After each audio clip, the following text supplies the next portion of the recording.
Hello and welcome to part 3 in my mini-series, Am I Pulling Teeth or Pulling Bearings? This is a mini-series about changing the bearings in my full suspension mountain bike.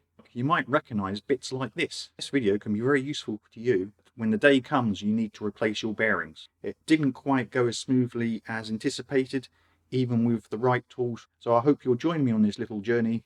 Easily stuffable.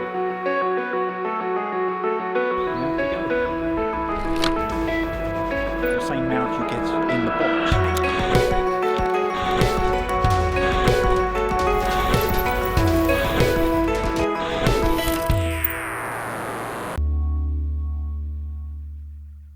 We have here the tools that we're going to use. They were explained in part 1 and how I was going to do the job properly as against bashing it with a hammer and punch. They'll be used to extract the bearings and insert new ones. Also got some split pivot hardware, just in case along that way I come to something in the road and I need to replace parts and don't come to a dead end. So here is my bike in parts. Stripped this in part 2 and now in part 3 I have to replace the bearings and put new ones in. Did you know that the principles of a bearing have been around since the Romans and the Egyptians, though quite not in this form?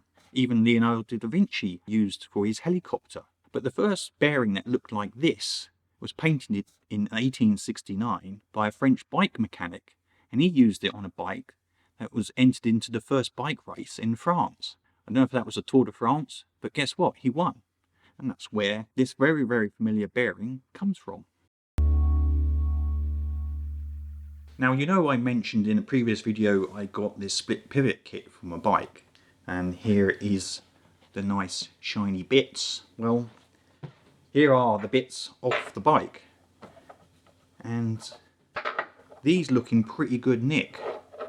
So this would take in the big bearings, the main suspension. There would have been 2 on there, and there would have been 2 in the linkage bearings here. Stop rolling away. Very, very nicely machined. And then we have various bolts here, end caps, and another 2 bearings that will sit here in the seat stays. And last but not least, but not part of the bearing system, is the gear hanger. These look like they survive pretty well. So apart from one, which seems to show a little bit of wear, but a fingernail over it, it really don't feel anything. So I don't know if I should replace that, but since I have to part, I will. Whereas the other side still has all the anodizing on it, and these look like a different material that's in the box, but these look very, very sturdy, so I'm going to put these back in the bike. So all in all, for 5.5 years, those parts of the bike did very, very well. It begs the question though, where is that creak in my bike? And when I put my bike back together again, has the creak gone? Quick explanation of how this tool will work. You have the shoulder press. You can see the shoulder here. You can see an example bearing, and that sits in there very precisely, giving uniform force against the inner race of the bearing. So you can imagine this bearing sitting in the frame, maybe in this gap, if you can imagine that. And if you want to extract the bearing, effectively you hold this end still and turn this nut, so you go that way and you push it like that into the space provided on the other side of the frame of this cup. So that's to extract a bearing. If you want to push a bearing in, you take this apart, and as an example, I'm just going to turn this around. This sits flush against the frame.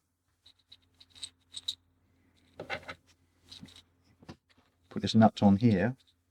So you imagine that's the frame, that's the hole going there, and you then basically you wind that in, you're pushing the bearing in, or pulling the bearing into the space. So looking at split pivot linkage, this part looks pretty straightforward to remove and insert the bearings. But on closer inspection, it's a little bit more problematic. So to extract these should be pretty straightforward, because this cup can sit on the bottom here on a nice flat surface, and I can pull down and out and do the same on this one here. To put the bearing back in, because I would really like to use this again and pull the other direction. If you see here, that curve and this tool, let's place that there, don't quite fit over the hole. And so pulling the bearing into the linkage hole at an angle, from my experience, is more troublesome, more risk of jamming than it is to take a bearing out. On the other end, we have the opposite problem.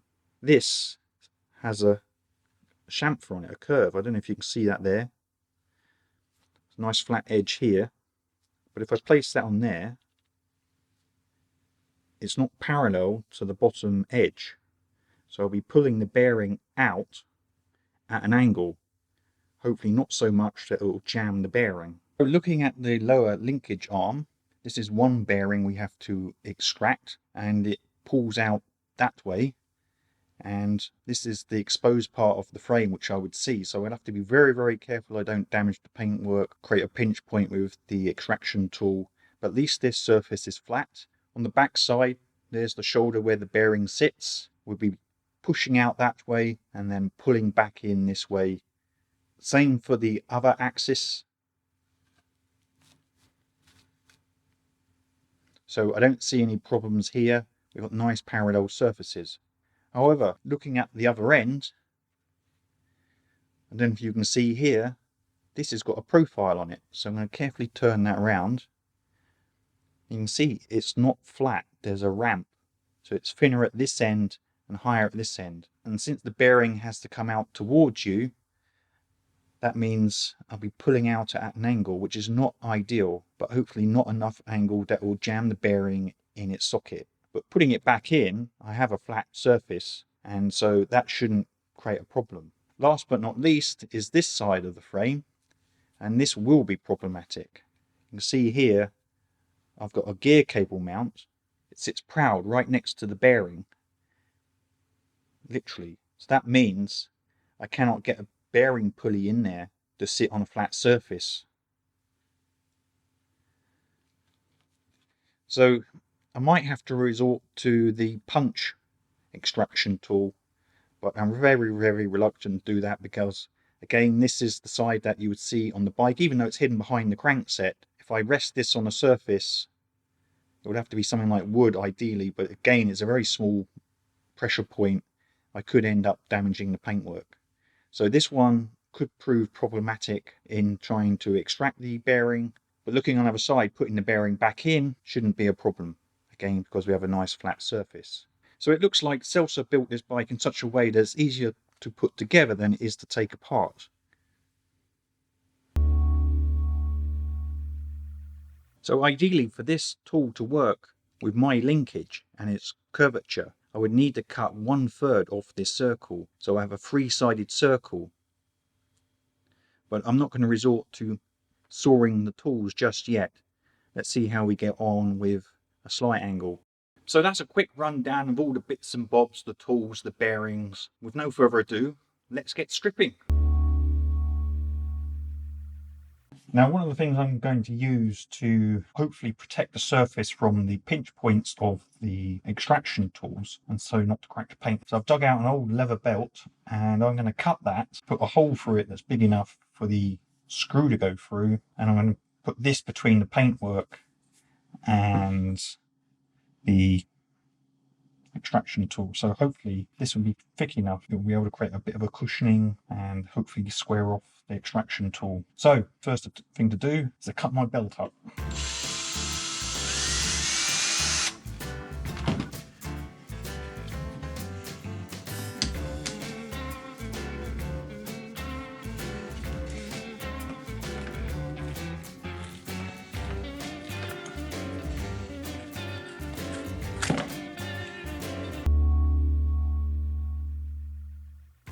That's right. Let's see what we've got here. Bearing. There. Through there. Up there.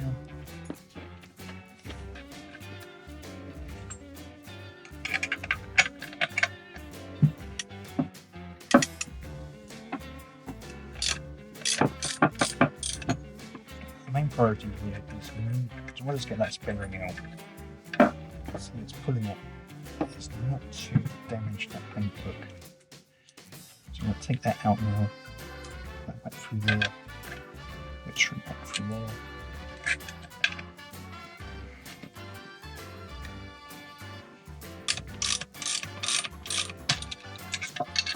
Yay. First bearing of the marked paintwork. That's cool. So do the same again on the other side. The leather. There.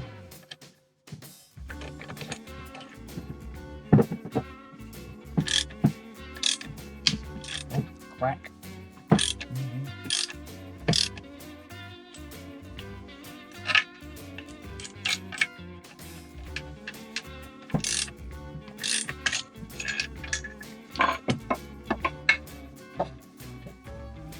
Two down, two more to go.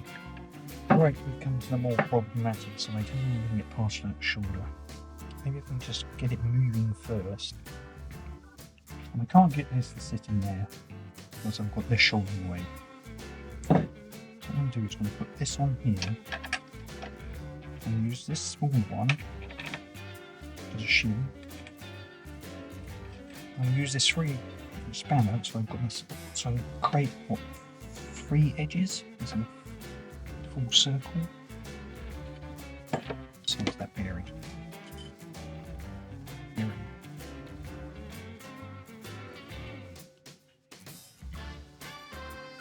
Okay, look. Pressure.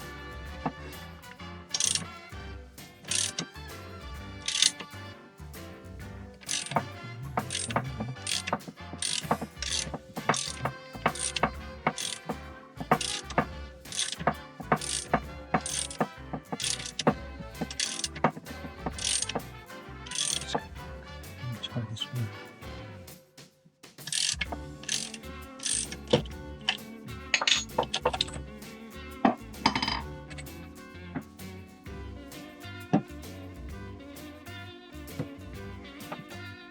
A little bit of damage on the paintwork, but that's hidden away. That's that bearing out. So that was an inspiration. Perfect solution. Anyway, last but not least is this one on the ramp. So almost the same as before. Some protection. Yeah. Put it around so his shoulder fits. We'll place this.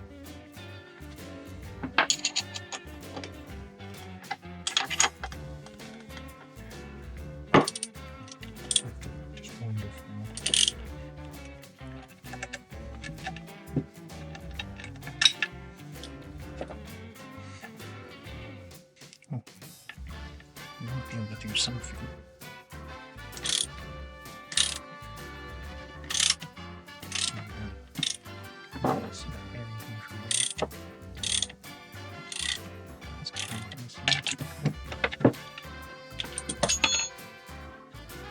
So sharp.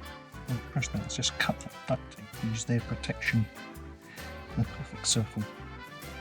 Anyway, that bearing's out. No damage done there. Teeny bit of damage here, and there's a teeny bit of damage down here from the chain anyway.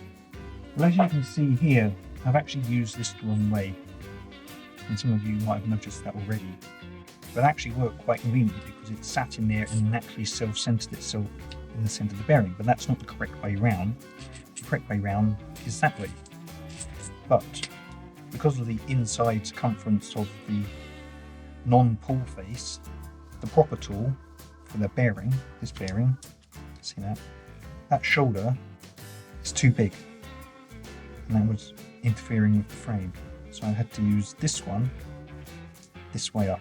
And you've got a lot of different parts, you can mix and match, and this is what I was afraid of. Even though apparently with the right tools, this might have worked perfectly well on another bike, but my frame has to be different, so you just have to mix and match. So that's all out. That's cool. So next is the linkage bearings. So this should go in there, and that shoulder doesn't interfere.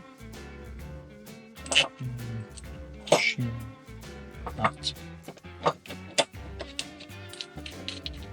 Make sure it sits in there. Put that in there and straighten it up now.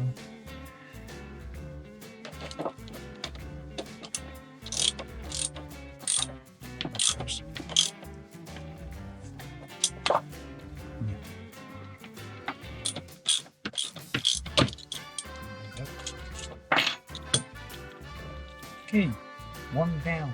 Same on the other side. Here, there. The shoulder on.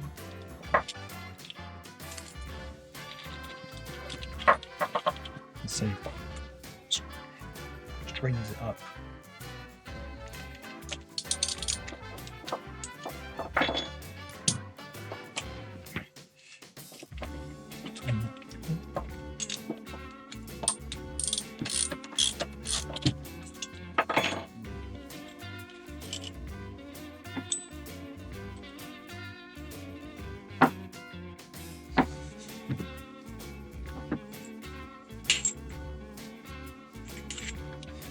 Keep these around, handy bits of tubing from fork stems and a square face, so that'd be quite good. That's one.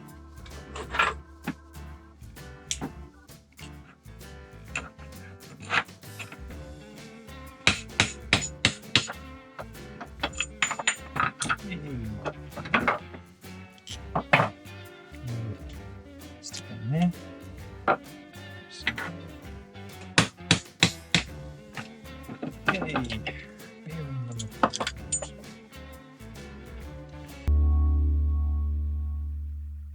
Did that go as expected? No. The pulley tools did come in really good use and I couldn't have done the job without them. And another little bit of an issue was the shoulders on these, on the bigger one anyway, wouldn't allow me to use this to push through from the other side like I just did with that linkage. So that would have interfered, so that was not an option. So really I didn't get to use this one. The main tools that came to use were these cups. Again, they weren't used exactly because on a bigger tool for this bearing, the exact circumference of the bearing, and of course there's a lip in the frame, so this interferes with the frame. So I had to resort to the smaller one, upside down, so it's self-centered. So couldn't have done it without the tools, but the tools weren't exactly used in the correct way. But the main thing is those bearings are out. So what we're going to do now is put new bearings back in. Before I start putting those bearings back in, what I'm going to do is I'm going to unpack them and to remove these seals, very gently remove the seals anyway, and pack them out with grease. Now it doesn't really matter if you pack these out to the point they're really stiff, because these don't fully rotate in a suspension linkage. So what we do is I'm going to quickly pick with a knife, pick that seal out, try not to damage it too much.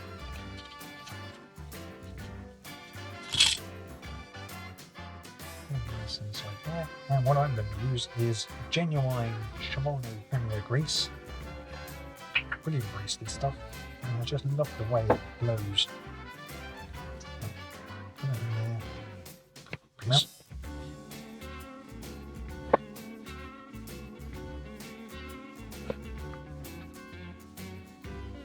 Yeah, that's plenty more grease than what was in there in the first place. Push back in.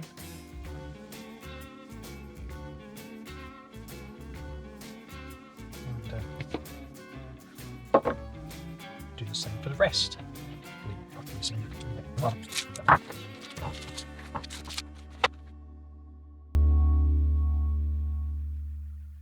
So, in reverse order, place a flat edge through there.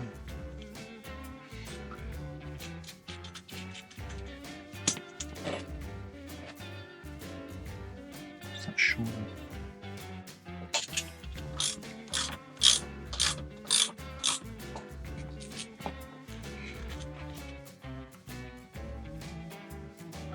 There.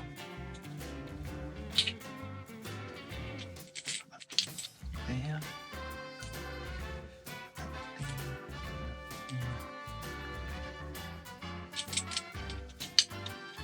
Sit down. Two.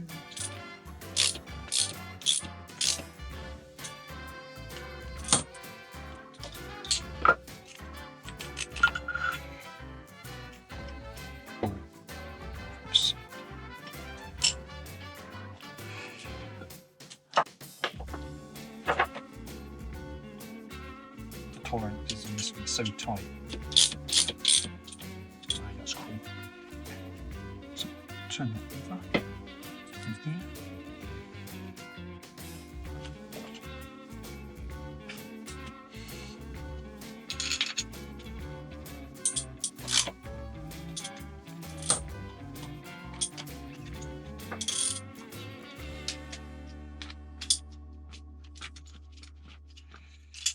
Okay, so let's see if we can apply the same principles.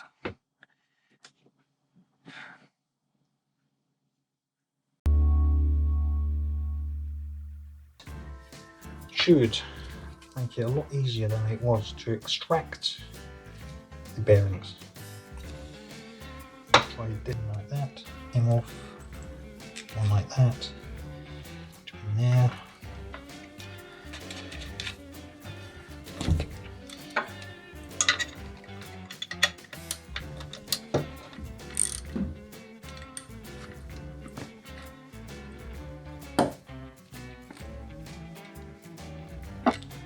Around now, seal down. If I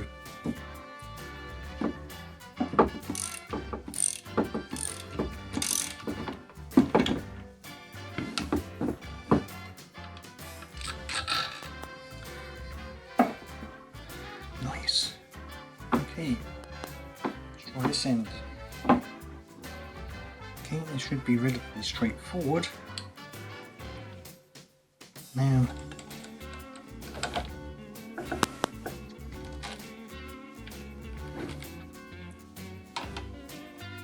gently does it.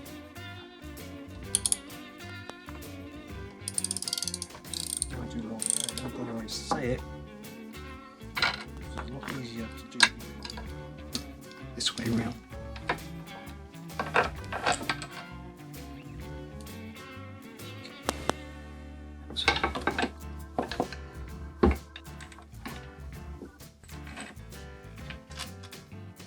See, now it's flat.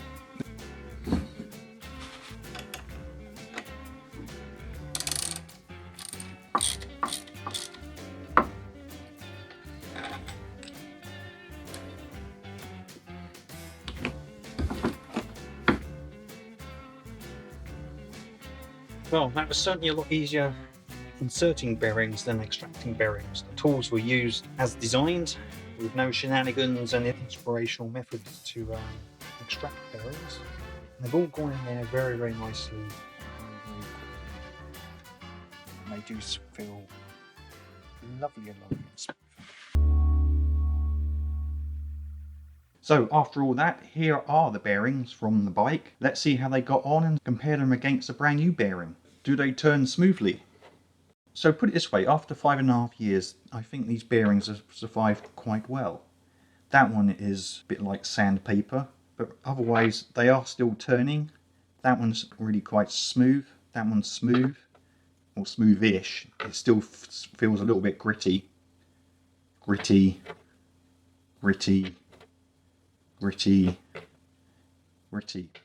So overall, not bad for 5.5 years of use. Let's see how the new bearings do now that they've been packed out with some grease. See if they last another 5+ years. So if all bearings were made the same, i.e. of high quality, like this Hope bearing here, then I wouldn't be replacing my bearings. This bearing has been in this bike for the same time as those suspension bearings, and it's still running buttery smooth. Not even a bit of sandpaper in there. Amazing. So when you do get quality bearings, and you do treat them with respect, they can last, I would say, a lifetime. And I fitted the same Hope stainless steel bearing in the headset as well, and that's absolutely fine too. Buttery smooth. So just to recap at some of the tools that I used or didn't use. I didn't use this wind-up bearing press.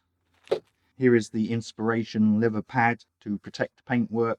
I did use these extensively, the bearing press and bolts and cups to pull and even round the wrong way insert the bearings. And at a last resort I did use one of these. That's only because I didn't want to use a hammer. And last but not least, I had to order a 22mm socket to fit one of the nuts. So all in all, that was pretty good experience. Not as bad as I anticipated. My procrastination wasn't necessary.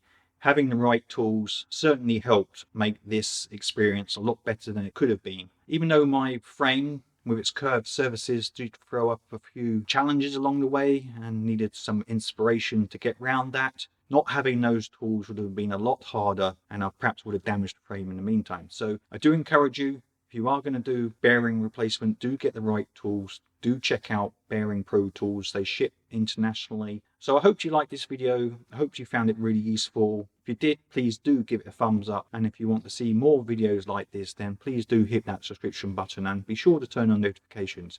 Keep well, keep safe. See you out on the trails. Oh, and before I go, did that creek disappear? Yes, it did.